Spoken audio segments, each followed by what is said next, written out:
Hey everybody, and welcome back to the Boston-Raleigh channel. 2 months ago we did a governor's prediction that was supposed to be pre-primary, before any of the primaries took place in any of the states for gubernatorial primaries. We're going to do another one this time for Senate primaries, since Texas was the only state to do any primaries prior to today.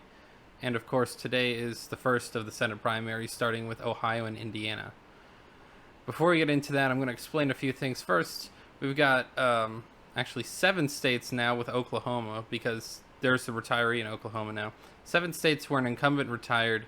Oklahoma, for those of you who aren't super familiar with current Oklahoma events, this is a race where the incumbent senator, Jim Inhofe, he's really old senator, been there for a while.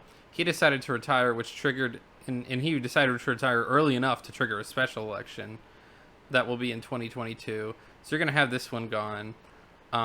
There's going to be 2 elections in Oklahoma, one for the normal James Langford seat and the other one for Jim Inhofe's seat, which is a special election. But red. This is about the most red state that I can think of, off the top of like any of these states. So this one's probably not going to matter super much. We're just going to leave it dark red for now. All these other states have incumbent senators who are up for re-election this year who are in fact retiring. So we're going to mark those all. How we're going to mark them, I just wanted to put this up as a starting graphic to see, like, or to show how everyone is actually just kind of vacating their seats in the attempt to either retire at some point, as the Oklahoma Jim Inhofe of Oklahoma and Richard Shelby of Alabama have been there pretty much forever. Richard Burr in North Carolina has also been there for a while. Other candidates, Rob Portman and gosh, what's his name? Pennsylvania guy. I can think of it. I'll leave this in the video because otherwise it would be kind of weird. Pat Toomey. Pat Toomey and Rob Portman probably left because they're not super thrilled with politics right now. And then the guy in Missouri, I would assume the GOP kind of kicked him out, like, discreetly, because he polled really terribly in the general election in 2016. These are all, by the way, maps that last were up for election in 2016, except for Oklahoma Special. That was last year. But I do believe that you're going to see a lot of seats that are very safe, likely, and leans. Or rather, you're going to see a lot more safe states than likely and lean states in this map. These states are all going to be characterized as a specific color, and all of those colors are going to show where I believe the states line up in terms of how likely they are to be won by a particular party. For dark red and dark blue, obviously you have safe Republican, safe Democrat, as you would see in Vermont. Patrick Leahy in Vermont is the oldest sitting senator. He's retiring. Fun fact, he's the only senator elected as a Democrat in the state of Vermont in its history, one of the oldest states in the country. So that's an interesting one. But Pat Leahy, retiring from here, presumably the at-large House representative will be assuming that office come January of next year after the election in November. But we're going to have states that are characterized as dark red,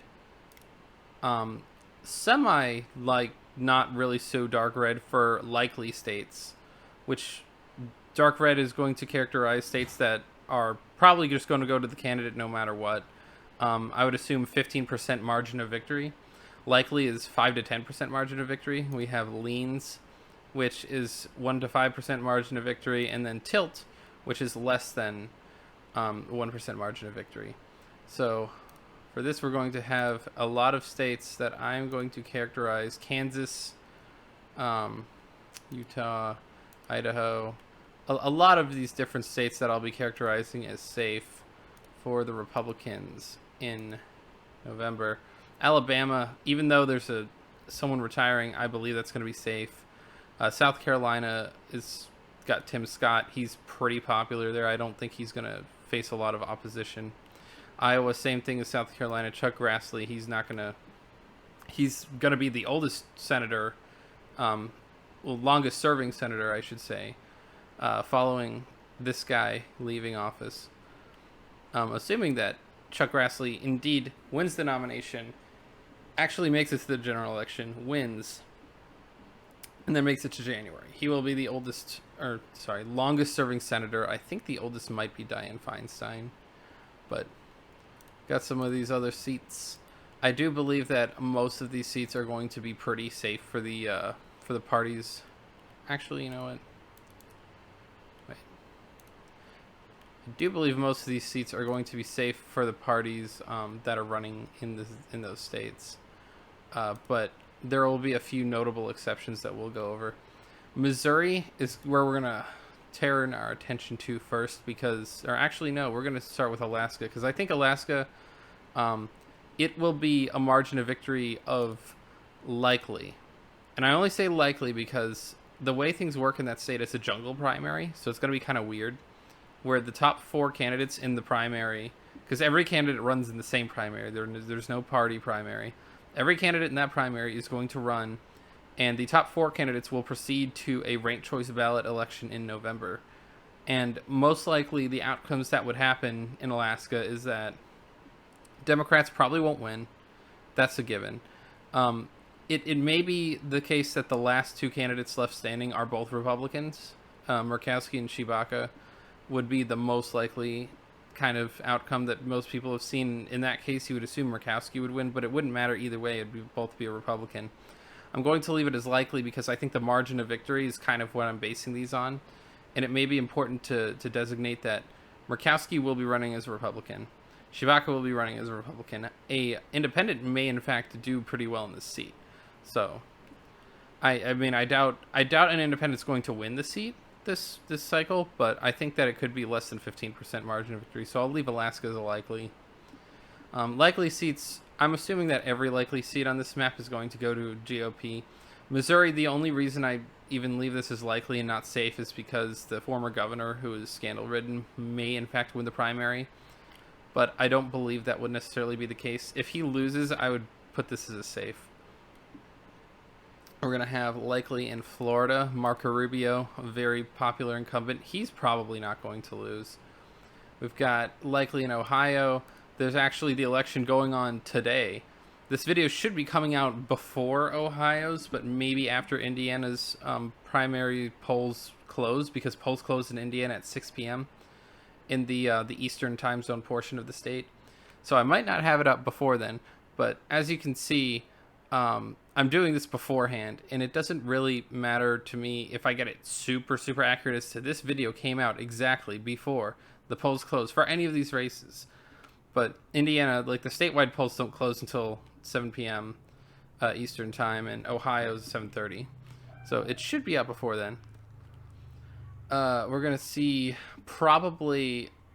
I'll leave the rest of those blank for that color, and for likely seats, I think Washington, there may be a margin of victory issue right now because it seems like Patty Murray, who's been in that seat since the 90s, I believe, she is running a less than 10% lead over, I believe the candidate's name was Tiffany Smiley. It was a Smiley of some kind. Patty Murray is probably not going to win by 15 points in Washington state, but otherwise, I would say that state would most likely go to the Dems. Illinois might be interesting because kind of like a red wave year scenario.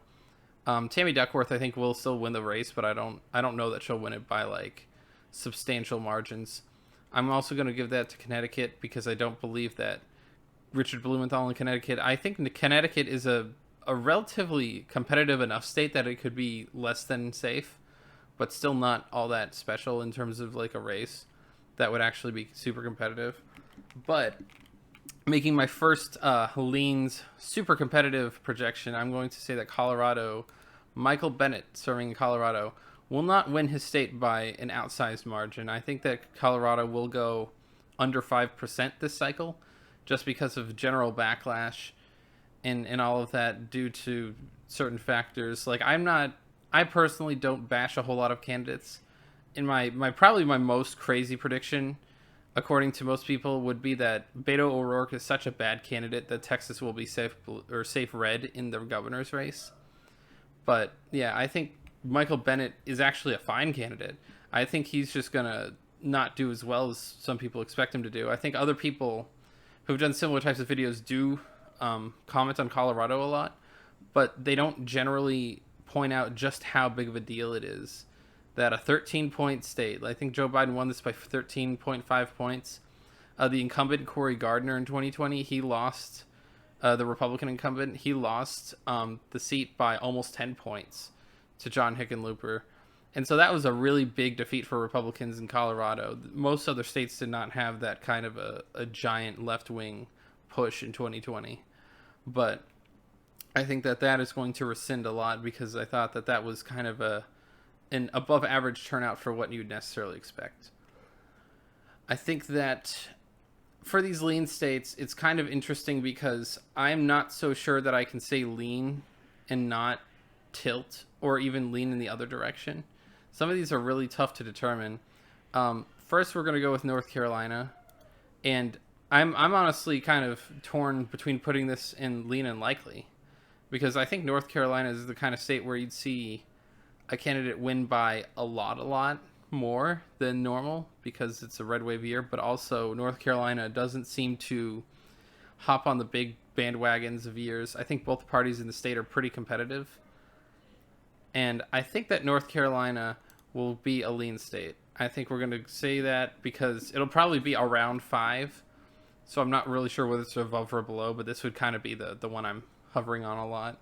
Being in North Carolina, I don't think that it's going to shift dramatically to the right in a state like, I would think that Ohio is going to. I think Ohio is probably going to be closer to the 15-point margin than Florida or maybe even Missouri. But I think that North Carolina is going to be a very good state for the GOP, just not as good as some of the other states, just because of the red wave scenario in this race. I'm going to say that Georgia is also leans. I think that because Herschel Walker has gotten a lot of negative attention recently, people think that he's not going to be very electable, but I don't know that I agree with that, because Raphael Warnock is the candidate that's the incumbent here. And to sort of sum up, Raphael Warnock won in an election where it wasn't really even his seat that was up. Like, he won the special election in Georgia last year. So, and I do say last year meaning 2021, because they had a runoff that happened after the term had started that the senators were being elected for. Georgia elected Raphael Warnock by a larger margin than the other senator, but I don't think Warnock was as scrutinized as he will be now that he is like target number 1. I think Stacey Abrams, everyone already knows who Stacey Abrams is very, very well, regardless of whether they really like her or really don't. I think Raphael Warnock is going to suffer a lot from attack ads, because he is a bit radical for possibly the closest state in the last election cycle.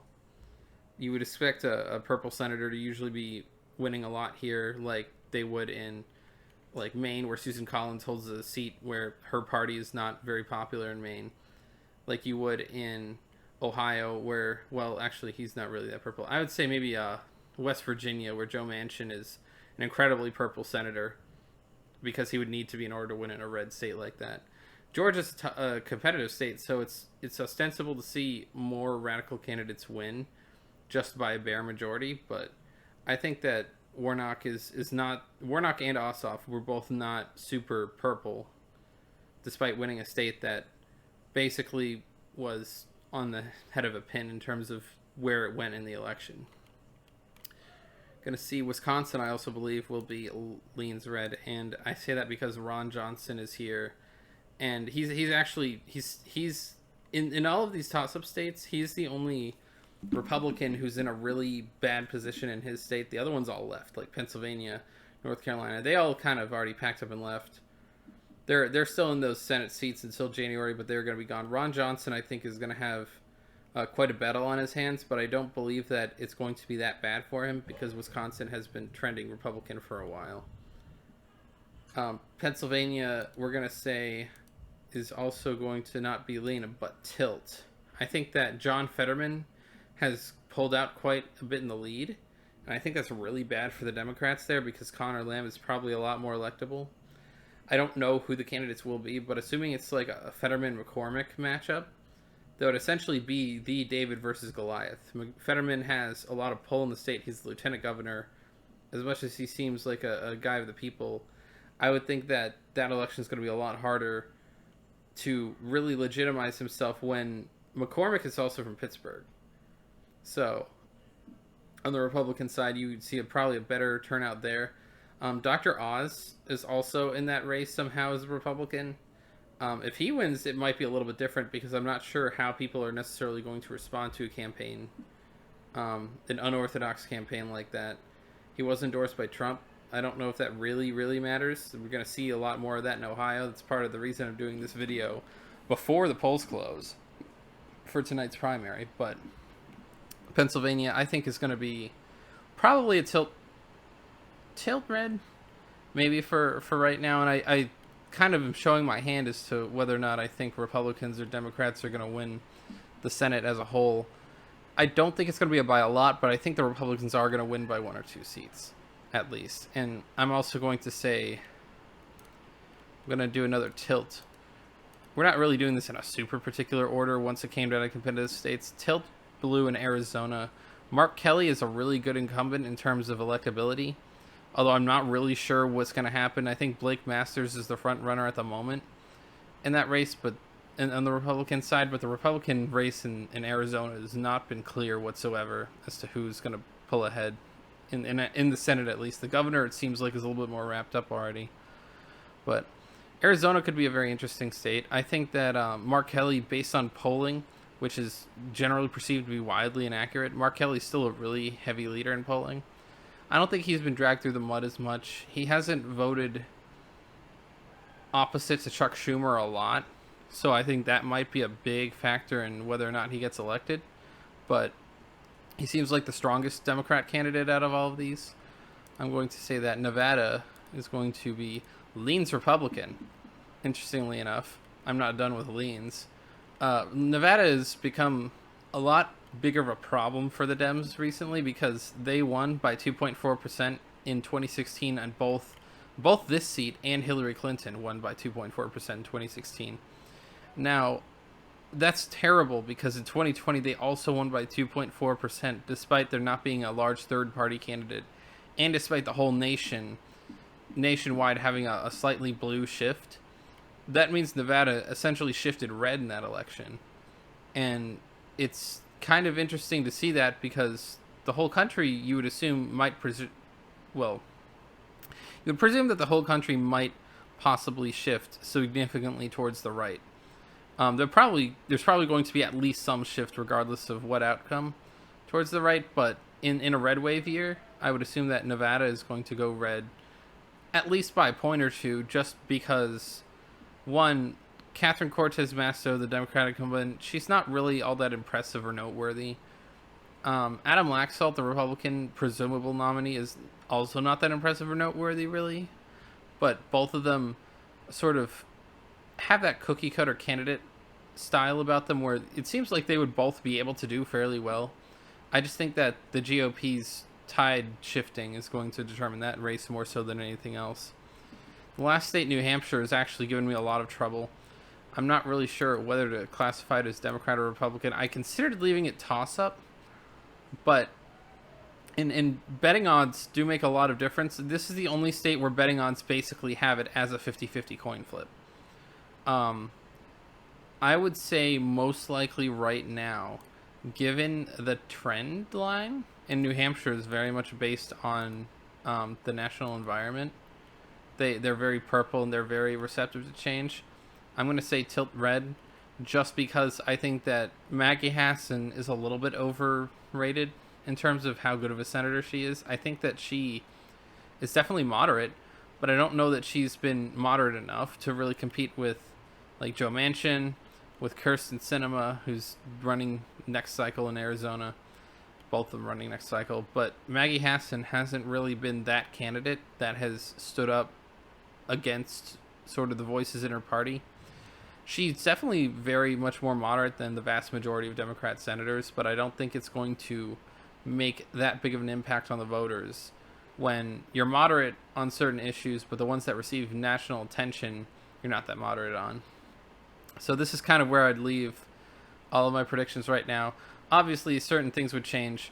Ohio, I think, could easily change depending on what Republican wins there. Missouri, the same thing. Like I said, if Eric Greitens wins, the former governor, it would probably stay likely, but if not, I'd probably put it as safe.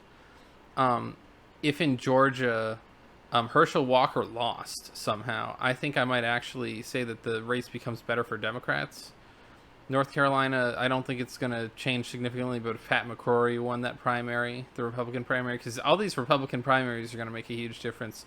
Pat McCrory wins here, I'd be a little less sanguine if I were the GOP, because he's been kind of a massive loser in that field on the state level. Um, Pennsylvania, I would say that if Dr. Oz won, it might shift it up a little bit. John Fetterman, also on the Democrat side, might be a little bit weird. Over here, I guess if Mandela Barnes, he's a Democrat presumptive nominee. He's the one, at least, who's the front runner right now.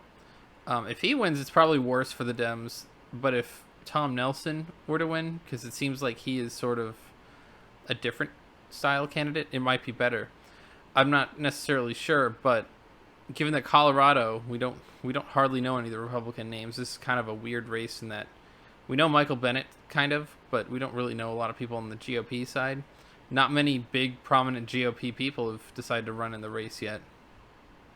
Nevada is between an incumbent senator and a formerly failed statewide candidate in Adam Laxalt. So if Sam Brown won, maybe, like the Republican nomination, if Sam Brown were to win that, maybe Nevada would get better for the GOP.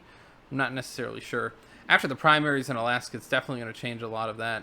So all of these would change a lot, most likely, depending on who wins their primary. But this is kind of where I expect to see myself, based on how the national environment is now, based on how I believe things will be down the line. I think this is how I expect a lot of these races to go.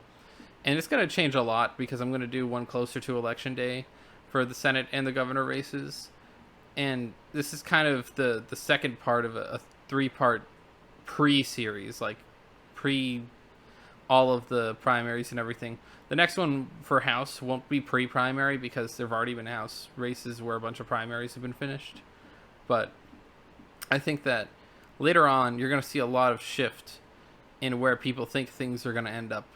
And especially in some of these red states that I've characterized as likely or leans, because some of them, it's hard to tell, because there's not a lot of polling been done, so you don't have that wash of information you have closer to the end of the election.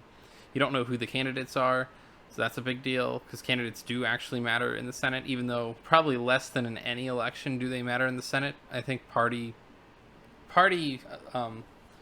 loyalties, stuff like that matters probably the most in Senate elections, but I'm not 100% sure. Like governor elections are really hard to predict, but at the very least, these I have very specific reasonings for why I think they are the way they are, and you'll see that continue in the future. But anyway, if you like this, let me know. Like, comment, subscribe.